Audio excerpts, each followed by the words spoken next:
हरिओम मित्रों, प्रणाम। जय श्री राम।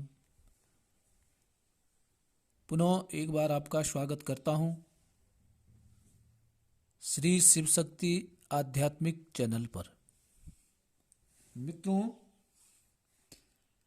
आज का जो चर्चा का विषय है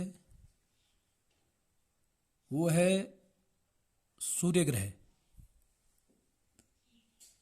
सूर्य ग्रह किस भाव में क्या फल देता है, और आज जो हम बात करेंगे कि एकादश घर में 11वें घर में 11वां घर, 11 अंक जहाँ पे लिखा है, आप जन्म कुंडली अपने जन्मांक को खोलेंगे, वहां से शुरू से गिलेंगे, यहाँ से 1 2 3 4 5 6 7 8 9 10 11 और 12, जहाँ पे मैंने 11 का अंक लिखा है। आपकी कुंडली होगी उसमें 11 भी लिख, कोई भी अंक वहां पे लिखा हो सकता है। तो ये बात कर रहा हूं मैं 11वें भाव की बात कर रहा मैं। एकादश घर में जब सूर्य होता है तो मित्रों ये अनुभव है कि ऐसे व्यक्तियों के दुश्मन बहुत अधिक हो जाते हैं, बहुत टांग खिंचाई करने वाले, अर्थात आगे वृद्धि को रोकने वाले बहुत व्यक्ति होते हैं। ये ध्यान रखना। परंतु दूसरी बात, अच्छी बात क्या है, एकादश सूर्य जिस व्यक्ति का होता है उसकी टांग खींचने वाले तो अधिक होते हैं, बहुत होते हैं। परंतु यह भी सत्यता है कि ऐसे व्यक्ति का वो कुछ भी बिगाड़ नहीं पाते हैं, नुकसान कुछ नहीं कर पाएंगे, और धीरे धीरे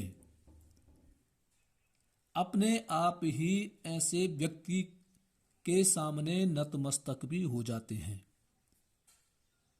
ये एकादश भाव में सूर्य ग्रह के होने के कारण होता है।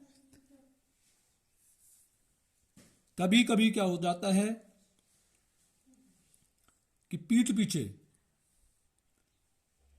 जो बुराई करने वाले होते हैं, मुंह सामने जब सम्मुख वह व्यक्ति होता है तो ऐसे व्यक्ति के सामने कुछ भी कहने की उसकी हिम्मत नहीं हो पाती है।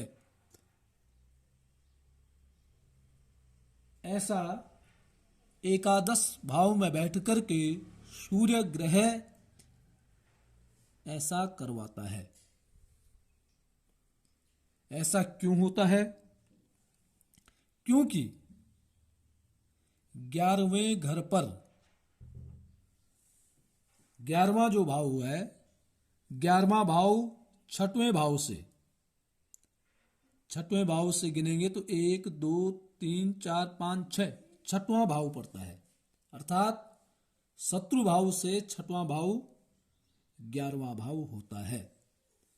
इसलिए यहां पे यदि सूर्य बैठा हुआ है, सूर्य विराजमान है, तो शत्रु ऐसे व्यक्ति का कुछ बिगाड़ नहीं पाता है।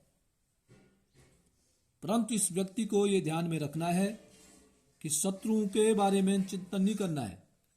उनके बारे में सोचने लग गए तो उन्हीं के बारे में सोचने लग जाएंगे। इसलिए ये ध्यान में रखना है, जीवन में हमेशा याद रखना है कि हमने अपनी वृद्धि के बारे में सोचना है, आगे बढ़ने के बारे में ही सोचते रहना है, पीछे नहीं देखना है। समय आते आते वह स्वयं ही आपके चरणों में नतमस्तक हो जाएंगे, अपने आप ही आपके चरणों में गिर जाएंगे। ऐसा प्रभाव सूर्य ग्रह का एकादश भाव में होता है। तो मित्रों, ये सूक्ष्म जानकारी और जानकारी के साथ साथ अनुभव, देखो ज्योतिष में अनुभव भी बहुत काम करता है।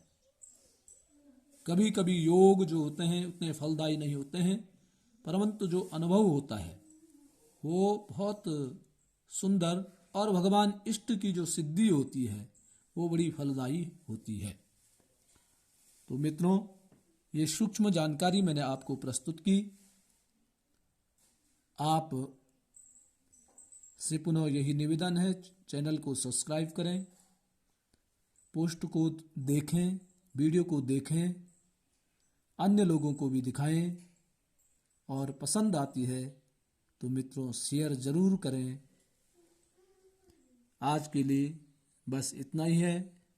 पुनः कल दूसरी किसी जानकारी के साथ आपके सामने प्रस्तुत होऊंगा।